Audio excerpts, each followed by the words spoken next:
It's time for Herd Mentality, the weekly episode where you control the discussion today on Locked On Bills. You are Locked On Bills, your daily Buffalo Bills podcast. Part of the Locked On Podcast Network, your team every day.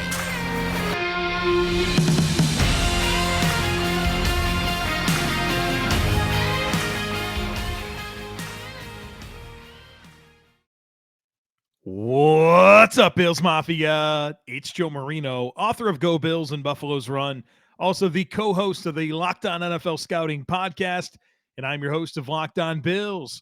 Want to thank you for making Locked On Bills your first listen every day, and of course, a big welcome to our everydayers. You know who you are. Those of you who never miss a single episode, I appreciate y'all being here very, very much. I'd like to invite you to subscribe or follow for free on YouTube or wherever you listen to podcasts. We're part of the Locked On Podcast Network, your team every day. This episode is brought to you by FanDuel Sportsbook, official sportsbook of the NFL. Make every moment more. Visit FanDuel.com/lockedon today to get started.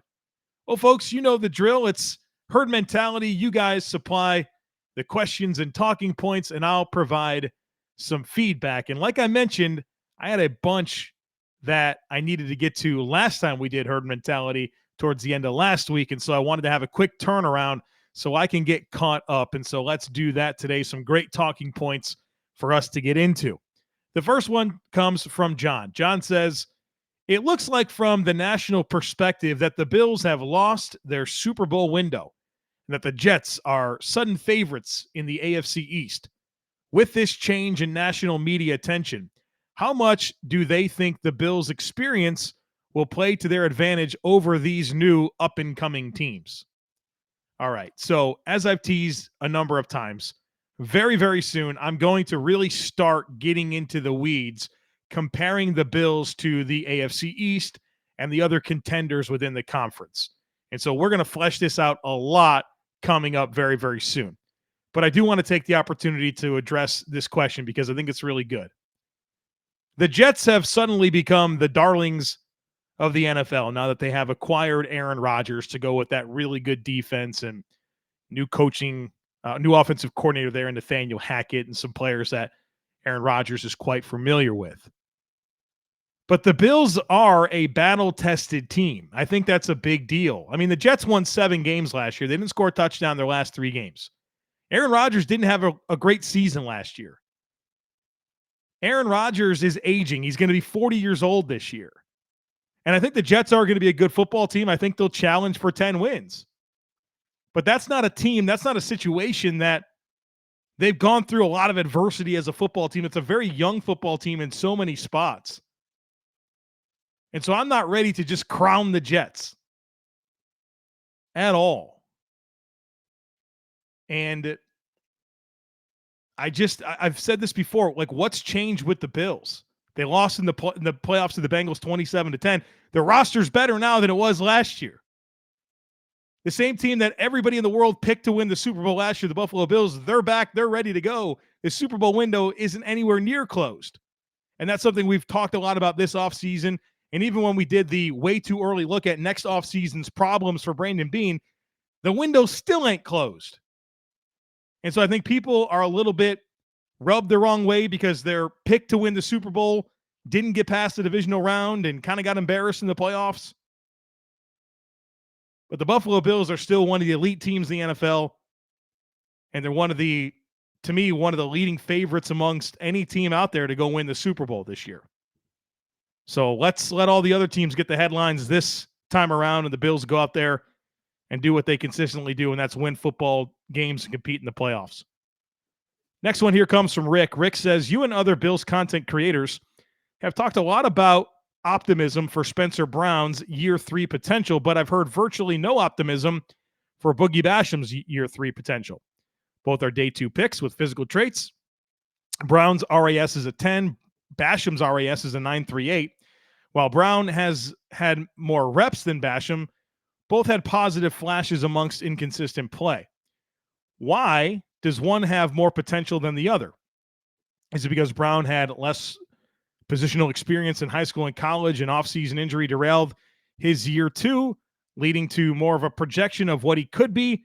Or is this more about what coaches have told us about starting Brown while Basham lost the opportunity to Shaq Lawson? It's a good question, Rick, and I think you got into some of it there with the question, but I want to point to some other things. Boogie Basham was 24 years old when he was drafted and was a highly experienced college football player, right? Tons and tons of experience in the ACC. There wasn't a second in my process of evaluating Boogie Basham at Wake Forest and then projecting him to the Buffalo Bills where I said, you know what? I think that's a raw football player that's going to take some time for us to realize who he is. It wasn't that case at all. Where I would say the exact opposite about Spencer Brown, where, wow, this guy went to a very small school. The flashes are really good. Hasn't played a ton of football. I think it's going to take him some time for him to realize his ceiling in the NFL, right? So I think it's just really different situations for both players. Now, I recognize the commonality between the two in that they're both gifted athletes, right? They have size, they have athleticism. Both of them have that. But in terms of where they are in their football journey, they really came into the NFL at different spots. And so while you look at Boogie Basham and you feel like, all right, he plays hard, but I don't really see him winning one-on-one matchups or making a consistent impact. And you think to yourself, well, I never really thought he had that much of a ceiling to grow into. In fact, I remember when the Bills drafted Greg Rousseau in the first round and Boogie Basham in the second round, it wasn't that uncommon for people to think, you know what? Basham may be the player that helps the team now, and Rousseau is more the long-term play here. And it turned out to be the exact opposite. And so I don't want to dismiss the idea of Boogie Basham having a great year 3, right? And having a breakout. We've seen so many different Bills players break out in year 3, whether that's Josh Allen or Dawson Knox or Matt Milano or Trey White or Deion Dawkins, right? The list goes on and on there of year 3 players for the Bills that really break out. I mean, even A.J. Epinesa last year had 6.5 sacks. I mean, he was much better last year than he was in his previous 2 seasons. The same thing can happen for Boogie Basham. But in terms of why I think there's more attention and belief in Spencer Brown taking that step, I think it really comes back to that starting point and Boogie being an older player when he was drafted that I thought, didn't have that much ceiling to grow into despite being physically gifted, where the exact opposite is what I said about Spencer Brown. The next one here is from Alan. Alan says, the media, including yourself, that's me, has deemed Patrick Mahomes to be the unquestioned best quarterback in the league. PFF, who have traditionally been bearish on Josh, had their end-of-season grades as essentially a 3-way tie between Mahomes, Burrow, and Allen. In my mind, these 3 are 1A, B, and C, but of the 3, Mahomes has the best situation of all, including O-line, and one of the best play callers ever. Which individual skills, regardless of stats, make Mahomes head and shoulders above everyone else? And how different would the outlook of the Bills and Chiefs be if their quarterback situations were switched? Sorry if I misrepresented your position a bit, going off memory, but thanks for answering. No, I think you've got my position pretty well stated. I think that Patrick Mahomes is the best quarterback in the league. And then I think you can debate Josh Allen and Joe Burrow. But those are your clear top 3. With Mahomes, to me, is the clear top number 1. And so the reasons why I would say that Pat Mahomes is the clear number 1 outside of stats or that he's further accomplished than any of those other 2 quarterbacks that we just mentioned, it's just that I think his instincts are better. I think he has exceptional instincts. He's the most instinctive playmaker at the quarterback position in the league ever, right? Like, I've never seen a more instinctive player. And I can appreciate through watching Patrick Mahomes at Texas Tech and then his glow up in the NFL, how much he's evolved his game.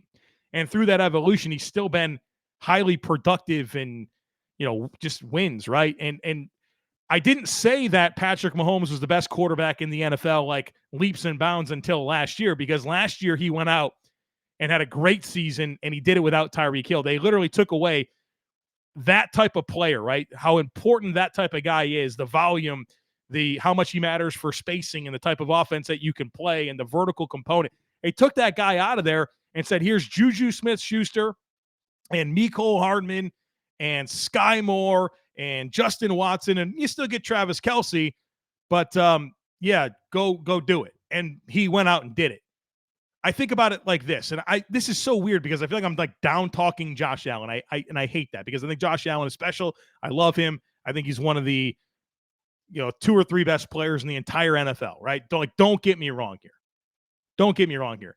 But if you took away Stefon Diggs from the Bills, what does that look like? I'd have a lot of concerns about that. And maybe you could point to Pat Mahomes. He's got Andy Reid, and he's got a better offensive line, and he's got Kelsey. But they took away Hill. And the guy went out there and said, I don't care, and made it happen and won the Super Bowl and was the MVP, and he deserved all of it. If Josh Allen got Diggs taken away from him, like, what does that look like? I still think the Bills would be a really good team. But I don't know if there'd be no drop-off, like there was literally no drop-off from Mahomes. And I'm not sitting here telling you like Diggs makes Allen. Like, I'm not saying that. But I think Pat is just ahead of the game when it comes to instincts, right? And obviously the track record of the resume speaks for itself. It kills me to say this. I wish that Patrick Mahomes was alive at a different point in time than right now when the Bills have Josh Allen, but damn it, that's the world that we live in right now. Hope that answer makes sense. If that gets twisted and people think I'm not like in love with Josh Allen, they are completely wrong. They're completely wrong. I think the world of Josh Allen. But Pat Mahomes is cut ahead. He just is. I don't want that to be true, but it is.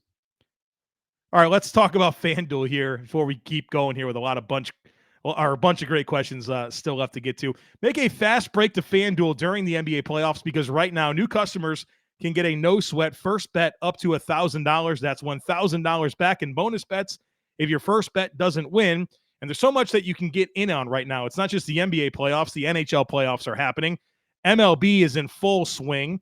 NFL futures bets are available for you to check out. There's simply no better place to get in on all the playoff action and the sports action than America's #1 sportsbook. So visit FanDuel.com/lockedon and get a no-sweat first bet up to $1,000. That's FanDuel.com/lockedon. FanDuel, official sports betting partner of the NBA.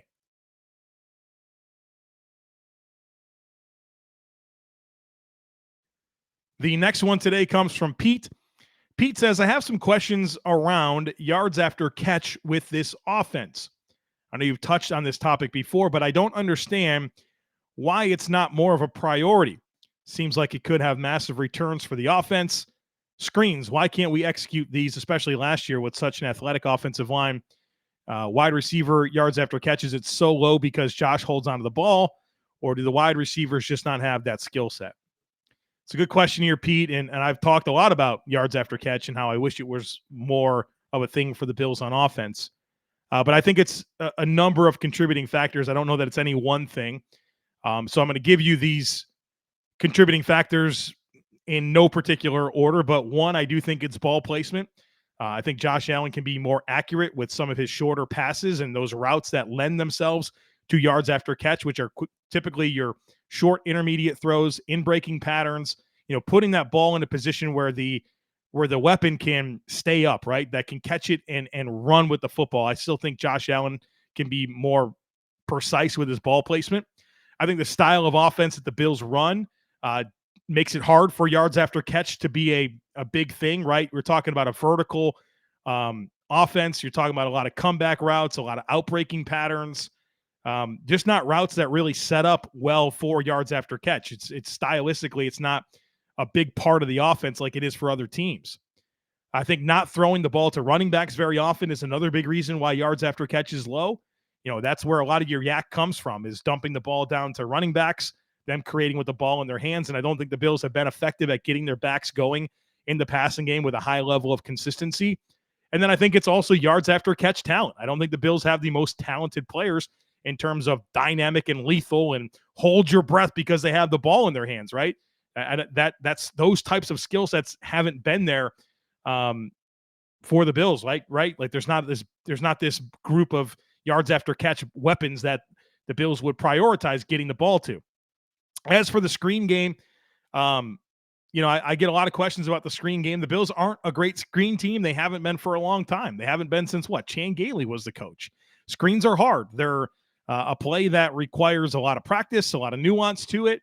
You really want to get a lot of man coverage. The Bills get a lot of zone coverage, a lot of eyes in the backfield. It's just the Bills don't get good looks for screens. They don't get a ton of like blitzes. So I think the recipe for getting screens is just not there. And for you to be a good screen team, it has to be a big priority for what you do. And it's just not stylistically the way that the Bills play offense. And so that's it's Josh Allen's not the type of quarterback that's going to get the types of looks that are effective to run screens against. So that's what I would say about screens. And of course, yards after catch. Mike says, I am already sick of hearing people say Dalton Kincaid can't block as a knock against him. If we are deploying him as a large slot in most cases, this should be close to irrelevant anyways. However, to dig further into this, my question is, can you compare Kincaid's blocking against top blocking traditional slot wide receivers in the NFL?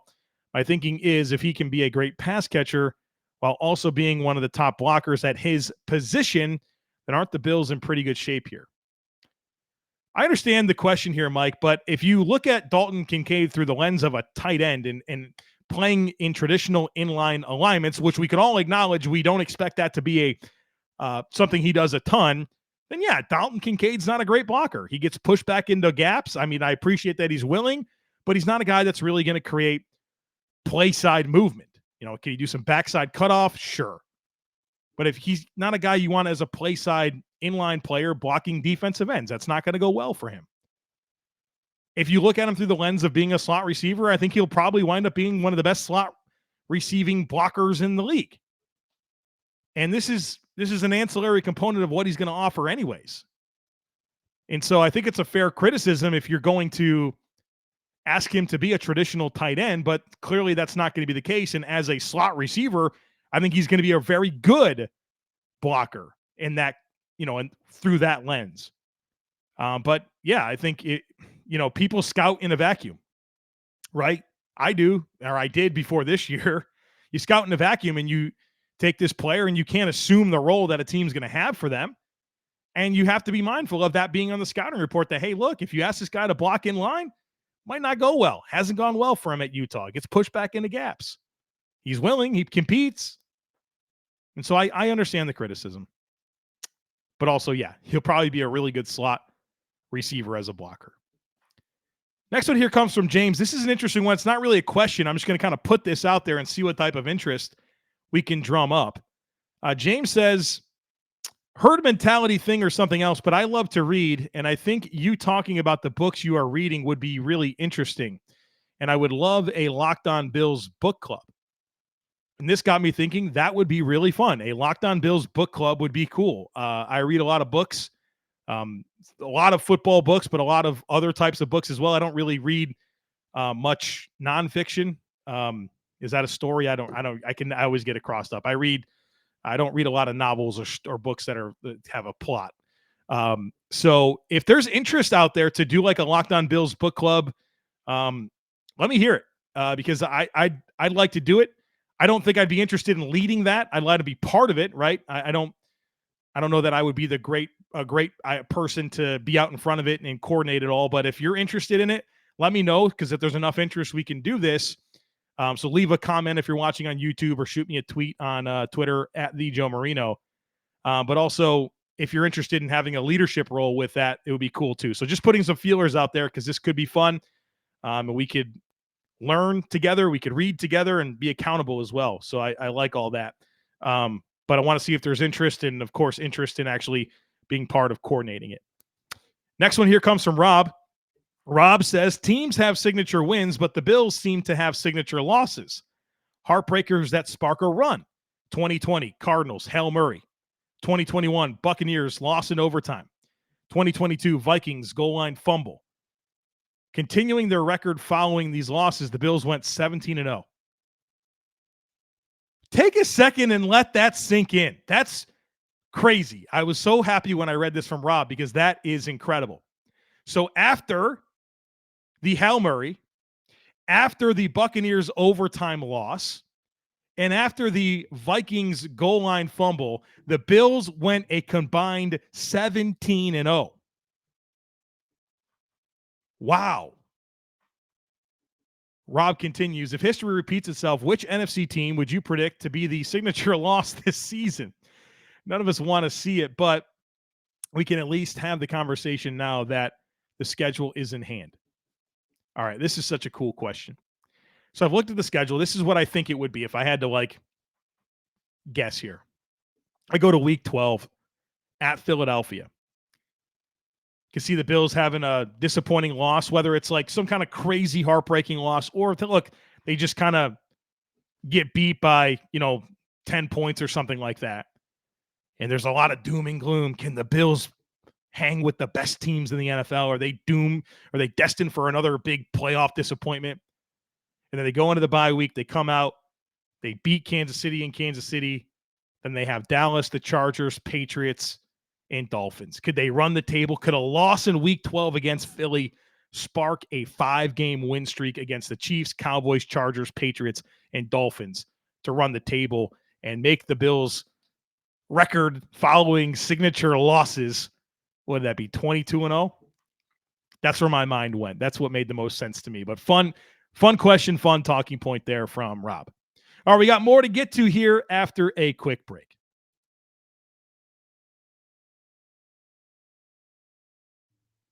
Welcome back. Before we get into our last few herd mentality items, I want to remind you about the Locked On Bills subtext community. Let me invite you to join this. It's something new that we're offering. There's a link in the show notes to join if you're interested in that. Here's what you get. You get one-on-one text conversations with me. That's been so cool, texting back and forth with so many different listeners, and that's been awesome. You'll get priority when it comes to herd mentality. So I think 3 or 4 of the questions today came from subtext subscribers. We'll have some exclusive content. We'll give you some regular mass text messages where I'll send you some Bills thoughts. I'll give you my first reaction to all major Bills news. We'll do some giveaways. We did one last week. I sent off a couple copies of my book, Go Bills. And it's going to be really cool just to be able to engage with you guys and share out thoughts and have one-on-one correspondence. So if you're interested, there is a link in the show notes for today that you can click on and join. And then real quick here, this subtext community has no impact on the regular delivery of the podcast. Somebody left a review last week saying, hate the new delivery of the podcast and, behind a paywall. No, that's not what this is at all. It changes nothing with the delivery of the podcast and what we've always done here. It's just an extra layer of engagement for those who might want it. All right, let's keep it going here. Next one here comes from Steven. Steven says, can you talk about the comparisons between Kincaids and Mike Gesicki and whether or not they are valid? I'll tell you what, I don't like this comparison at all. Okay, let's unpack this. Mike Gesicki is a very good contested catch tight end. He's got good ball skills and hands. He's got some athleticism in terms of linear athleticism, and that's what he profiles as. He does not come close to Dalton Kincaid in terms of route running, change of direction skills, yards after catch skills. I mean, they're similar in that they're really good in terms of ball skills and hands in contested situations, but Dalton Kincaid just offers way more as a route runner and as a receiver. As blockers, neither one profiles well in line, but Mike Gesicki is one of the worst blocking tight ends / receivers I've ever seen. Kincaids is at least willing. So if you want to say that they're F tight ends that have ball skills and good hands, that's where the similarities end. Because the route running, the yards after catch, the change of direction, the blocking results are much better when it comes to Dalton Kincaid. So I would refute that stylistic comparison in every imaginable way. Ryan says, I understand OTAs are voluntary, and I heard you mention that you wished Stefon Diggs was in attendance, don't we all? But his absence this year feels different than last. Seeing the infamous clip of his interaction with Josh on the sideline during the playoff loss, reports of him trying to leave the locker room early afterward, his comments to national radio hosts during Super Bowl week, and of course, the never-ending cryptic tweets. In your opinion, does he possess the qualities of being a captain? Do you think he'll have the C on his jersey for a third straight year? Personally, I'm starting to question his leadership. This is a good question. It's a fair question, Ryan. And I talked last week about Diggs not being there. And, I think ultimately there is a case of it not being a huge deal, right? I mean, Tyreek Hill hasn't been at the Dolphins OTAs. Are we talking about that? But also there's other layers to this, right? And I certainly understand that. I think Von Miller's response when asked about Steph Diggs was pretty telling, where he said, Stefon Diggs is a superstar on and off the field, and I trust that when he needs to be here, he's going to be ready to go. And went on for a while on that and defended Steph. And ultimately, the captains are voted on by teammates. So if Steph Diggs gets a C on his jersey, let's keep in mind, but that's because his teammates voted him a team captain, and I think that carries a lot of weight. Now, does Steph Diggs go about his business a lot differently than I would? Yeah, absolutely. You couldn't keep me. You couldn't keep me away from the team if I were a member of a football team, whether I was Josh Allen, Stefon Diggs, or if I was whatever, insert undrafted free agent from 3 years ago trying to make the team, Alec Anderson or something like that. You'd have to try to keep me away. I'd want to be there every second. And we know how important time together is and bonding, and it's all important for you to grow as a football team. And to me, if you're a leader, you should be there. And so I don't want to overstate it. I'm certainly mindful of that, but I certainly would have a different approach. But I've also never been a star wide receiver in the NFL that has his resume and all the things that he's been through. I also can't really put myself in that position. But I can tell you, we would go about it differently, for sure. Last one here today is an interesting one from Gerald. Gerald says the new stadium will have natural grass as the surface. I attended most of the games at War Memorial as a youth, and it also had a grass surface. By Thanksgiving, it was a total mess, just mud in the middle of the field. By halftime, you couldn't see the yard lines, and the players were covered in mud head to foot. I thought it was such a huge improvement when the new stadium, Rich Stadium, had artificial turf. I understand the players like grass better and studies show less injuries. Is there some new technology, innovations, methods to make grass fields hold up better in the Northeast when the cold and wet weather of Western New York arrives? I'll be honest with you. I don't have a specific answer here, but I think this is worth bringing up. I think it's a good talking point. Surely, right? I mean, War Memorial Stadium, we're talking about the 60s and 70s. Surely there's been some significant technology that exists that's going to allow the Bills to maintain that turf at a high level. So much so that they would make the switch from an artificial surface to a grass surface, not just because of injuries, but because they believe they can maintain it. There's other outdoor teams in the Northeast that have grass, right? You think about Green Bay, they've always had grass. I know Pittsburgh has had grass before. They still do. They switched to grass, actually. I trust that this was fully considered when making that choice. I mean, I'm sure heated fields, drainage systems, all of that's got to be really advanced stuff. And I'm sure that they're prepared to do it. But yeah, I know what you mean. And we talk about the Northeast, it's cold and wet. One of the worst surfaces in the league is Miami. It's in South Florida. And, when they have back-to-back games where the Miami Hurricanes play there on a Saturday and the Dolphins play on a Sunday, I mean, that's pretty rough. And they change out that sod all the time.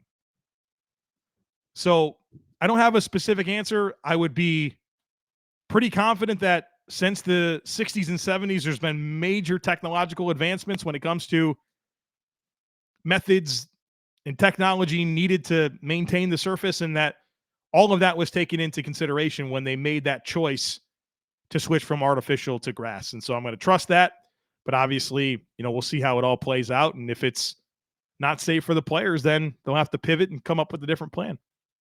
All right, folks, that's going to do it for us here today on the podcast. It's going to be a busy week this week as usual. I mean, we got OTAs this week, so we'll get a big update coming out of Tuesday and plenty of Buffalo Bills conversation coming for you all week long. So don't miss anything. Make sure that you're subscribed. Would love it if you took a second to rate, review, and share the podcast. Have a great rest of your day. Go Bills, and I look forward to catching up with you again tomorrow.